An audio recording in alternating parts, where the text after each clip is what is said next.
नमस्कार, किसान समाचार में आपका स्वागत है। मैं हूं रेशमा आपके साथ। आइए नजर डालते हैं इस वक्त की हेडलाइंस पर। राष्ट्रपति मुर्मू ने मंगलवार को अरुणाचल प्रदेश विधानसभा के विशेष सत्र को किया संबोधित। कहा, अरुणाचल प्रदेश एक आकर्षक निवेश स्थल बनने में पूरी तरह सक्षम, देश में प्राकृतिक फलों का केंद्र बनने की क्षमता। आज के युग में पर्यावरण प्रदूषण और जलवायु परिवर्तन विकट समस्या।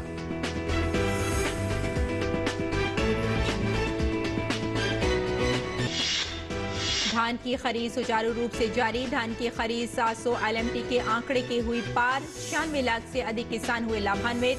किसानों को लगभग 1,40,00,000 रुपए के न्यूनतम समर्थन मूल्य यानी MSP का किया गया भुगतान। देश की जरूरतों को पूरा करने के लिए केंद्रीय पूल में चावल का पर्याप्त स्टॉक उपलब्ध। 2023 के तहत 50 लाख मीट्रिक टन गेहूं उपलब्ध कराने की घोषणा। आटा मिलों को गेहूं के बाजार मूल्य में कमी के अनुरूप आटा उत्पादकों की कीमतें कम करने की दी सलाह। 20 लाख मीट्रिक टन गेहूं की अतिरिक्त ऑफलोडिंग से उपभोक्ताओं के लिए गेहूं उत्पादों के बाजार मूल्य को कम करने में करेगी मदद।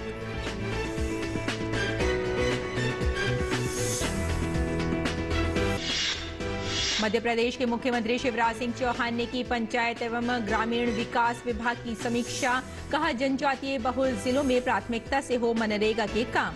मनरेगा में मजदूरों के खातों में 100% मजदूरी के समय पर किया जाए भुगतान। मनरेगा के कार्यों को दिया जाए बढ़ावा। और अब समाचार विस्तार से। भारत की राष्ट्रपति द्रौपदी मुर्मू ने मंगलवार को ईटानगर में अरुणाचल प्रदेश विधानसभा के विशेष सत्र को संबोधित किया। राष्ट्रपति ने कहा कि अरुणाचल प्रदेश भारत का एक अभिन्न अंग है और केंद्र सरकार की एक्ट ईस्ट नीति में एक प्रमुख हितधारक है। उन्होंने कहा कि समृद्ध प्राकृतिक संसाधनों और गुणवत्तापूर्ण मानव संसाधनों के साथ अरुणाचल प्रदेश एक आकर्षक निवेश स्थल बनने में पूरी तरह सक्षम है और अरुणाचल प्रदेश में प्राकृतिक फलों का केंद्र बनने की क्षमता है। राज्य के कृषि और संबद्ध क्षेत्रों में उल्लेखनीय विकास हुआ है, जो हाल के वर्षों में राष्ट्रीय औसत से कहीं अधिक है। अरुणाचल प्रदेश में देश के नेचुरल फ्रूट बाउल के रूप में उभरने की क्षमता है। ये राज्य खासी, मंदारिन, संतरे और कीवी उत्पादन में पहले स्थान पर है, जबकि बड़ी इलायची के उत्पादन में इसका देश में दूसरे स्थान है। ये संतोष की बात है कि अनेक इंफ्रास्ट्रक्चर प्रोजेक्ट्स जो पूरी हो चुकी है या निर्माणाधीन है, राज्य के सामाजिक आर्थिक विकास में योगदान दे रहे हैं। मुझे बताया गया है कि राज्य सरकार विगत 3 वर्षों में अपने बजट का करीब 30% भाग एसेट्स बिल्डिंग में खर्च कर रही है, जो देश में सर्वाधिक है। ये बहुत खुशी की बात है कि कामेंग जल विद्युत परियोजना के चालू होने से अरुणाचल प्रदेश एक पावर सरप्लस राज्य बन गया है। राष्ट्रपति ने कहा कि आज के युग में पर्यावरण प्रदूषण और जलवायु परिवर्तन एक विकट समस्या है। हमें इन चिंताओं का समाधान जल्द खोजना होगा। युग में पर्यावरण प्रदूषण और जलवायु परिवर्तन तक विकट समस्या है, जिनका समाधान हमें शीघ्रता से खोजना है। अरुणाचल प्रदेश जैसे भौगोलिक रूप से संवेदनशील राज्य के लिए ये मुद्दे भी और महत्वपूर्ण हो जाता है। मुझे ये जानकर प्रसन्नता होती है कि इस राज्य के नीति निर्माताओं ने इस विषय पर ध्यान रखा है। अरुणाचल प्रदेश ने पाके डिक्लेरेशन के माध्यम से जलवायु परिवर्तन के लिए प्रतिबद्धता दिखाने का संकल्प लिया है। मुझे आशा है कि अन्य राज्य भी इससे प्रेरणा लेते हुए इस मॉडल को अपनाएंगे और उनको भी दिशा मिलेगा।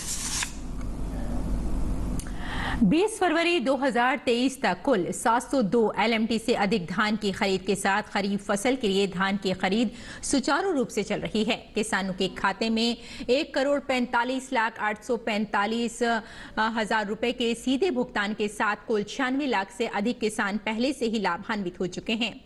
खरीद की प्रक्रिया के निर्बाध संचालन के लिए सभी व्यवस्थाएं की जा रही हैं। केंद्रीय पूल में 20 फरवरी 2023 तक खरीदे गए धान के बदले चावल की आपूर्ति आपूर्ति लगभग 218 LMT है। देश की जरूरतों को पूरा करने के लिए केंद्रीय पूल में वर्तमान में चावल का पर्याप्त स्टॉक उपलब्ध है। वर्तमान के MS 2022-23 की खरीफ फसल के लिए 765.43 LMT धान की खरीद का अनुमान लगाया गया है।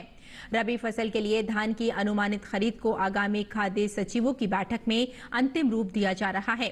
रबी फसल को शामिल किए जाने के साथ ये उम्मीद की जा रही है कि लगभग 900 LMT धान की खरीद की जा सकेगी। भारत सरकार ने निर्णय लिया है कि भारतीय खाद्य निगम यानी FCI पिछले वर्षों की तरह आटा मिलों, निजी व्यापारियों, थोक खरीदारों, गेहूं से बने उत्पादों के निर्माताओं को ई-नीलामी के माध्यम से बिक्री के लिए खुले बाजार में 20 लाख मीट्रिक टन गेहूं की अतिरिक्त मात्रा उतार सकता है। इस प्रकार अब तक 50 लाख मीट्रिक टन गेहूं को खुला बाजार बिक्री योजना घरेलू 2023 के तहत बाजार में उतारने का फैसला किया जा चुका है। 20 लाख मीट्रिक टन गेहूं की अतिरिक्त ऑफ लोडिंग के साथ ही आरक्षित मूल्य में कमी सामूहिक रूप से उपभोक्ताओं के लिए गेहूं और गेहूं से निर्मित उत्पादों के बाजार मूल्य को कम करने में मदद करेगी।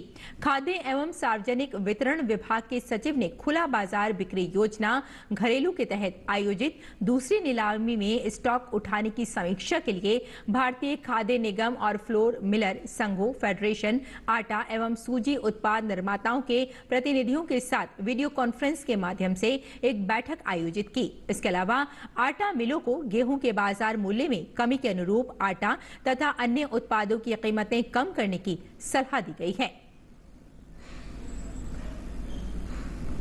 मध्य प्रदेश के मुख्यमंत्री शिवराज सिंह चौहान ने कहा कि गरीबों को रोजगार और मजदूरी दिलाना राज्य सरकार की प्राथमिकता है। उन्होंने कहा कि जनजातीय बहुल जिलों में मनरेगा के कार्य प्राथमिकता से हों। मुख्यमंत्री चौहान मंगलवार को मंत्रालय में पंचायत एवं ग्रामीण विकास विभाग की समीक्षा कर रहे थे।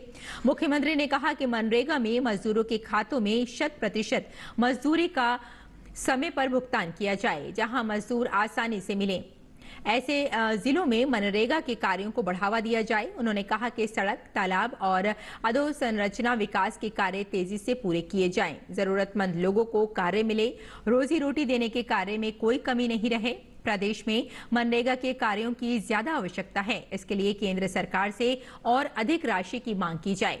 ग्राम रोजगार सहायकों के मानदेय में वृद्धि की कोशिश करें। बैठक में ग्राम रोजगार सहायकों का मानदेय 1000 रुपए बढ़ाने पर भी चर्चा हुई। उन्होंने कहा कि गांवों में सामुदायिक भवन बनवाने के लिए राशि जुटाकर कार्य करें। उन्होंने प्रधानमंत्री आवास योजना, मुख्यमंत्री जन आवास योजना के कार्यों पर भी विचार विमर्श किया। बर्फीले और ठंडे प्रदेश में ही अब तक सेब उत्पादन किया जाता रहा है, लेकिन कृषि वैज्ञानिकों ने अब सेब की ऐसी किस्मों को तैयार किया है जिनसे 45 से 50 डिग्री के गर्म प्रदेशों में भी सेब की पैदावार की जा सकेगी। वैज्ञानिकों द्वारा तैयार किस्मों को विदर्भ के उस क्षेत्र में जहां का तापमान 40 से 45 डिग्री रहता है, वहां इसकी पैदावार ली जा चुकी है। अब सेब की यह किस्म इन किसानों के जीवन को खुशहाल कर सकेगी। कृषि वैज्ञानिकों द्वारा सेब की नई किस्मों की जानकारी पाकर अकोला क्षेत्र के संतोष वानखेड़े हिमाचल प्रदेश से इन किस्मों के पौधे लाकर अपने खेतों में लगा रहे हैं। अब इन सभी पौधों से उनका 2 एकड़ का खेत हरा भरा होने के साथ साथ फल फूल रहा है। संतोष के खेत में सेब उत्पादन होता देख अन्य किसान भी इन किस्मों को अपने खेतों में लगाने की तैयारी में जुट चुके हैं। विदर्भ ऐसा क्षेत्र है जहां का तापमान 45 डिग्री से ऊपर भी हो जाता है। आधार कार्ड कृषि विज्ञान केंद्र के वैज्ञानिक दीपेंद्र वाडकर भी इन HRM 99 अन्ना डोरसेट गोल्डन नाम की इन तीनों प्रजातियों की पुष्टि की और कहा कि ये 48 से 50 डिग्री सेल्सियस की धूप में भी लहलाएंगे। संतोष के यहाँ लगाए पौधे पिछले वर्ष की तेज धूप में भी जिंदा रहे और रासायनिक उर्वरक के बजाय जैविक खाद से इनकी अच्छी देखभाल की गई। सेब किसान ने बताया कि सोशल मीडिया द्वारा हिमाचल प्रदेश के अलावा राजस्थान के कुछ किसानों से संपर्क किया और उनसे सेब की नई किस्मों की जानकारी मिली। उन्होंने तय किया कि अगर जैसलमेर, बाड़मेर जैसे इलाकों में सेब की खेती हो रही है तो अकोला में भी खेती की जाएगी। इसी सोच के साथ उन्होंने अपने खेत में इन नई किस्मों के पौधे लगाए और वो सफल हुए। संतोष की सफलता को क्षेत्र के किसानों ने देखा और उन्हें भी अब इन किस्मों की सेब की खेती को अपने लिए नई उम्मीद माना है। महाराष्ट्र के इस क्षेत्र के किसान कपास, सोयाबीन, अरहर, चना, ज्वार की पैदावार के अलावा फलों में संतरे, अनार, मौसमी, नींबू की उपज भी लेते हैं। लेकिन अब सेब की खेती के सफल प्रयोग से विदर्भ के इन किसानों को नई पहचान मिली है। अन्य किसान भी ऐसी फसल लगाने के लिए आगे आने लगे हैं। 23 फरवरी से 25 फरवरी तक पूसा स्थित डॉक्टर राजेंद्र प्रसाद केंद्रीय विश्वविद्यालय परिसर में किसान मेले का आयोजन किया जाएगा। इस मेले का उद्घाटन पशु चिकित्सा विश्वविद्यालय के कुलपति डॉक्टर रामेश्वर सिंह के द्वारा किया जाएगा। इस वर्ष प्राकृतिक खेती एवं किसानों की समृद्धि विषय होगी। 18 से 20 फरवरी को पिपरा कोठी स्थित परिसर में किसान मेले का आयोजन भी किया जाएगा। इस मेले का विषय पशु संरक्षण, उद्यान प्रदर्शन एवं आत्मनिर्भर कृषि महोत्सव रखा गया है। इसके मुख्य अतिथि केंद्रीय कृषि राज्य मंत्री कैलाश चौधरी होंगे। और आपको यहां ये भी बताते चलें कि 28 फरवरी को विश्वविद्यालय का तीसरा दीक्षांत सम्मेलन भी आयोजित किया गया है। ये पूसा किसान मेले का आयोजन है और इसमें मुख्य अतिथि के रूप में केंद्रीय कृषि मंत्री नरेंद्र सिंह तोमर शामिल होंगे। वहीं कई अन्य विश्वविद्यालय के कुलपति, ICAR के DDG, ADG भी इसमें भाग लेंगे।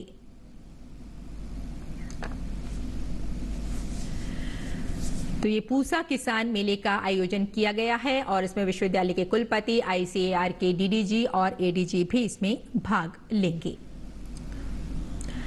केंद्र शासित प्रदेश जम्मू कश्मीर में वन्यजीव संरक्षण विभाग वेटलैंड्स संभाग कश्मीर घाटी की आर्द्र भूमि में प्रवासी और स्थानीय पक्षियों की गणना कर रहा है। इसका उद्देश्य प्रवासी पक्षियों की संख्या में उतार चढ़ाव की प्रवृत्ति की निगरानी करना और पूरे देश में सामान्य पक्षी गणना के साथ ही इसे शामिल करने के लिए समग्र आंकड़े एकत्रित करना है। ये गिनती न केवल होकरसर और शालाबुग, हैगम, मीरगुंड, चटलूम, क्रंचू, मणिबधु, फ्रेशखुरी जैसे विभाग द्वारा प्रबंधित 8 संरक्षित आर्द्र भूमि भी की जा रही है, बल्कि कश्मीर के अन्य 25 जल निकायों में भी की जा रही है, जो सर्दियों के प्रवास के दौरान प्रवासी पक्षियों की बड़ी संख्या को आश्रय देते हैं।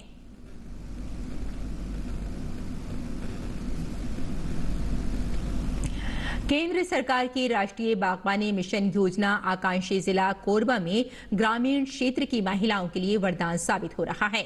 जिला प्रशासन और उद्यानिकी विभाग की मदद से आदिवासी बहुल्य कोरबा जिले के छोटे किसान और महिलाएं आज सब्जी की खेती कर कम लागत में ज्यादा मुनाफा कमाकर आत्मनिर्भर भारत के सपने को साकार कर रहे हैं। देखिए ये रिपोर्ट।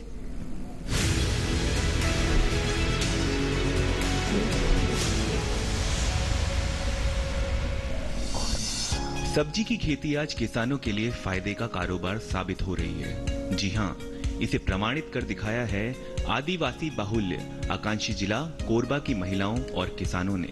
यहां जिला प्रशासन की मदद से उद्यानिकी विभाग ने केंद्र सरकार की महत्वाकांक्षी राष्ट्रीय बागवानी मिशन योजना के तहत महिला समूह और किसानों को सब्सिडी दर पर सब्जी बीज के साथ ही ड्रिप मल्चिंग का लाभ देकर वैज्ञानिक पद्धति से खेती का प्रशिक्षण दिया है, जिसके बाद यहाँ की महिलाएं और किसान बड़े पैमाने पर सब्जी की खेती कर कम लागत में ज्यादा मुनाफा कमा रहे हैं। कोरबा कलेक्टर संजीव झा ने बताया कि आकांक्षी जिला कोरबा में सब्जी की खेती की काफी संभावना है, जिसे देखते हुए महिलाओं समूहों को पंचायत की तरफ से जमीन आवंटित कर सब्जी की खेती के लिए प्रोत्साहित कर आत्मनिर्भर बनाया जा रहा है। केंद्र सरकार की जो आकांक्षी जिला योजना है उसका एक महत्वपूर्ण जिला है और चूंकि इसमें ट्रैवल डिस्ट्रिक्ट है, फॉरेस्ट डोमिनेटेड इसका टेरेन है, तो इसमें जो खेती बाड़ी के अलावा जो बागवानी हॉर्टिकल्चर उसका अपार संभावनाएं होती हैं। नेशनल हॉर्टिकल्चर मिशन के तरफ से यहाँ पर पॉकेट्स में सेक्टर में क्लस्टर बनाकर अच्छे इंटरवेंशन हुए हैं, जिसमें महिला समूहों को उनके कम्युनिटी बाड़ी योजना के तहत NHM से ड्रिप मल्चिंग, इस तरह की उनको सपोर्ट दिए गए हैं। कोरबा जिला मुख्यालय से 50 किलोमीटर दूर ग्राम पंचायत दमिया और नगोई बछेरा महिला समूह की सदस्य सब्जी की खेती कर नायाब उदाहरण पेश कर रही हैं। महिला समूह की अध्यक्ष मान कुंवर और राजेश्वरी शिंदे ने बताया कि पहले वो घर में छोटी बाड़ी में सब्जी की खेती करते थे। उद्यानिकी विभाग द्वारा गांव की महिलाओं को बड़े पैमाने पर सब्जी की खेती करने के लिए प्रोत्साहित किया गया। पहले सिंचाई की पर्याप्त व्यवस्था नहीं होने पर लेबर खर्चा ज्यादा होने से मुनाफा कम होता था, लेकिन राष्ट्रीय बागवानी मिशन योजना के तहत सब्जी बीज, ड्रिप, मल्चिंग मिलने के बाद खेती का काम काफी आसान हो गया है। ड्रिप के जरिए कम पानी में पर्याप्त सिंचाई हो जाने से जहां फसल अच्छी हो रही है, वहीं लेबर कम लगने से अब सब्जियों की खेती में लागत कम और मुनाफा ज्यादा होने लगा है। वहीं ग्राम नगोई बिछेरा के किसान गुहा राम केवट ने बताया कि केंद्र सरकार के राष्ट्रीय बागवानी मिशन योजना का लाभ मिलने से आज उनकी सालाना आय 3 से 4 लाख रुपए हो गई है। समूह में जुड़कर गौठान में इतना बड़ा जमीन को हम लोग दिए हैं बाड़ी लगाने के लिए। हमारे उद्यान वाले सर लोग आकर मार्गदर्शन किए हैं, बीज वगैरह दिए हैं, फेसिंग और पारवाल टिलर भी दिए हैं मिट्टी भुरभुरा करने के लिए। इस प्रकार से ड्रिप में हम लोग बाड़ी लगा रहे हैं। पहले तो लगाते थे तो उसमें ज़्यादा मजदूर भी लगता था, खर्चा भी ज़्यादा होता था, मुनाफा कम मिलता था।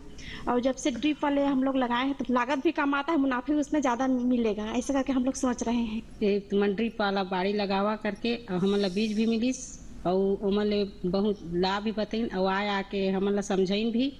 अब वही हिसाब से हम ड्रिप से लगा था। पहले तो मैं इसमें मतलब ऐसी नॉर्मल खेती करते थे। यहाँ पे एक प्रकार से बंजर टाइप का जमीन था ये, तो यहाँ पे मैंने खेती चालू किया और उसमें ड्रिप लगाया। ड्रिप लगा के फिर ड्रिप से सिंचाई की सुविधा बढ़ गई। हिरवा कुल्थी वगैरह लेते थे जहाँ से मतलब लगभग 4-5 किलो साल भर में आ जाता था, उतना ही आता था इसमें। लेकिन अभी इसमें हमको मतलब ड्रिप लगाने के बाद में पर एकड़ की बात करें तो सालाना लगभग टर्नओवर लगभग 3.5-4 लाख तक इसका आ जाता है। गौरतलब है कि केंद्र सरकार आकांक्षी जिलों में शिक्षा, स्वास्थ्य और रोजगार की दिशा में विशेष कार्य कर रही है।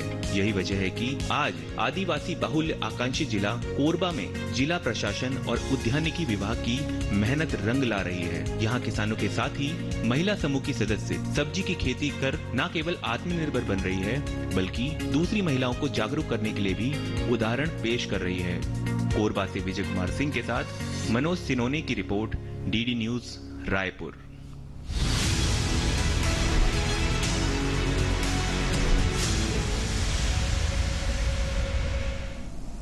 और आइए अब देखते हैं कि देश भर की मंडियों में क्या रहा भाव।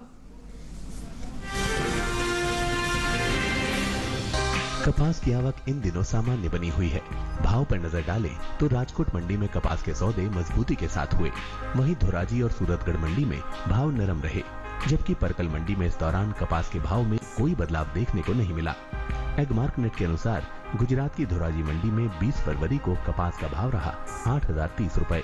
21 फरवरी को उसके भाव में 125 रुपए की गिरावट आई और भाव हो गया 7,905 रुपए। राजकोट मंडी में इस दौरान कपास के सौदों में मजबूती के साथ कारोबार हुआ। यहाँ 20 फरवरी को कपास का भाव था 8,100 रुपए। 21 फरवरी को इसके सौदे 100 रुपए उछलकर 8,200 रुपए पर हुए। हालांकि राजस्थान की सूरतगढ़ मंडी में कपास के भाव में नरमी रही। यहाँ 20 फरवरी को कपास का भाव था 8,318 रुपए। 21 फरवरी को इसके सौदों में 118 रुपए की गिरावट आई और भाव 8,200 रुपए पर आ गया। जबकि तेलंगाना की परकल मंडी में बीते 2 दिनों के दौरान कपास के भाव स्थिर रहे। यहाँ 20 और 21 फरवरी को कपास 7,200 रुपए पर बिकी। बात कपास की पैदावार की करें तो घरेलू स्तर पर देश में इस साल कपास की उपज में बढ़त देखने को मिल सकती है। साल 2022-23 के दौरान कपास की पैदावार में 29,87,000 गांठ की बढ़ोतरी दर्ज की जा सकती है, जिसका असर कपास के बाजार भाव पर पड़ सकता है। कृषि मंत्रालय के पहले अग्रिम अनुमान के मुताबिक कपास की उपज साल 2022-23 के दौरान 3,41,90,000 गांठ होने का अनुमान है, जबकि बीते साल की समान अवधि के दौरान उपज 3,12,03,000 गांठ रही थी।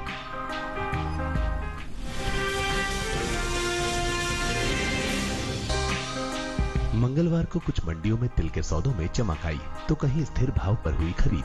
राजकोट मंडी में सफेद तिल के सौदों में मजबूती के साथ कारोबार हुआ। वहीं राजकोट मंडी में काले तिल के भाव में कोई बदलाव देखने को नहीं मिला। आवक की बात करें तो एगमार्कनेट के मुताबिक गुजरात की राजकोट मंडी में 20 फरवरी को काले तिल का भाव था 13,250 रुपए। 21 फरवरी को इसके भाव में कोई बदलाव नहीं दर्ज हुआ और भाव 13,250 रुपए पर टिका रहा। वहीं राजकोट मंडी में सफेद तिल के सौदों में मजबूती के साथ कारोबार हुआ। यहाँ 20 फरवरी को तिल का भाव रहा 15,000 रुपए। 21 फरवरी को इसके सौदे 1,665 रुपए उछलकर 16,665 रुपए पर हुए, जबकि राजस्थान की कोटा मंडी में 21 फरवरी को तिल का कारोबार 12,201 रुपए पर हुआ। वहीं राज्य की ही लालसोट मंडी में मंगलवार को तिल की खरीद 15,000 रुपए प्रति क्विंटल पर हुई।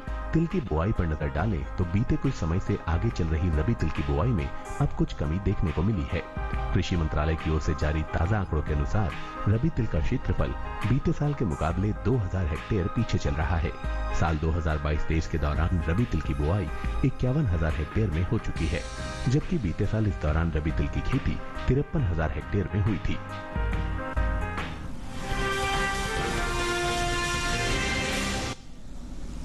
और आइए बात करते हैं मौसमी खेती की और जानते हैं कि किसान इस मौसम में कैसे रखें अपनी खेती का ख्याल।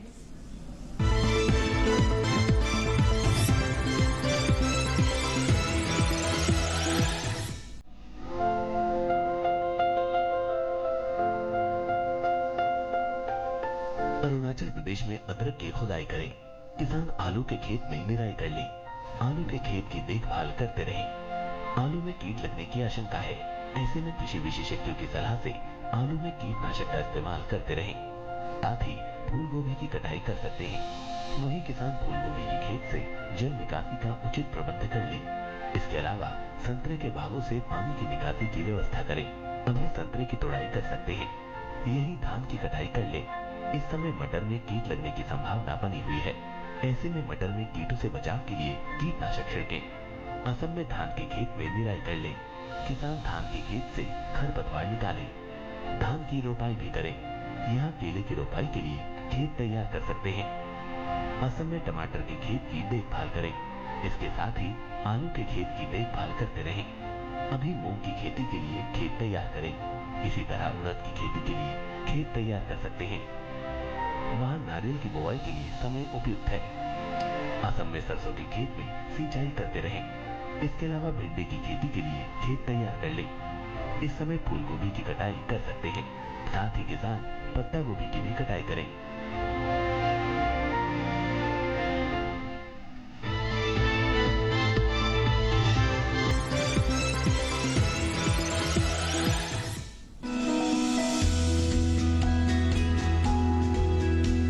शिमला मिर्च की बुआई का समय चल रहा है। सर्दी का मौसम इसकी खेती के लिए उपयुक्त माना जाता है।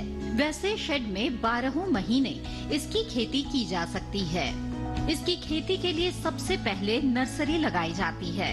नर्सरी तैयार होने पर इसे मुख्य खेत में रोप दिया जाता है। ज्यादातर हरी शिमला मिर्च बाजार में दिखाई देती है, वरना लाल और पीली शिमला मिर्च की भी अच्छी मांग है। रोपाई करते समय ध्यान रखें कि पौध से पौध की दूरी 45 सेंटीमीटर और कतार से कतार की दूरी 7 सेंटीमीटर रखें। रोपाई के तुरंत बाद पौध में हल्की सिंचाई जरूर कर लें। उसके बाद 10 से 15 दिन के अंतराल पर फसल में सिंचाई करते रहें। इससे फसल की अच्छी बढ़वार में मदद मिलेगी। सर्दियों में पाले से फसल को नुकसान हो सकता है। पाला लगने से पौध सूख जाती है और झुलस जाती है। इससे बचाव के लिए पौध में सिंचाई जरूर करें। पाला पड़ने पर पौधे में मौजूद पानी जम जाता है और सिंचाई करने से ऐसी स्थिति से बचा जा सकता है। इसके अलावा पाले से फसल को बचाने के लिए 2 ग्राम सल्फर को 1 लीटर पानी में मिलाकर छिड़काव करें। सल्फर के छिड़काव से पौधों में गर्मी बनी रहेगी। इसके अलावा शिमला मिर्च की फसल में सफेद मक्खी के हमले का खतरा रहता है।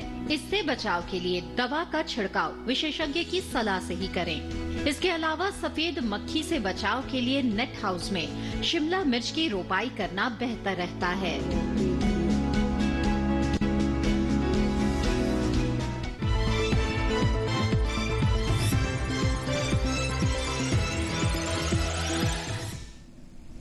और खेती किसानी के साथ साथ आइए नजर डाल लेते हैं खास खबर पर।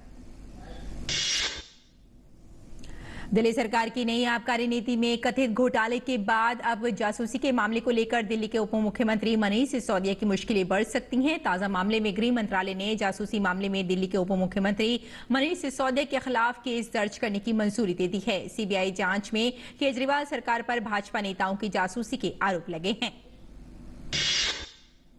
दिल्ली भाजपा के कार्यकारी अध्यक्ष वीरेंद्र सचदेवा ने कहा कि दिल्ली में बैठकर जासूसी कराना राष्ट्रीय सुरक्षा का मामला है।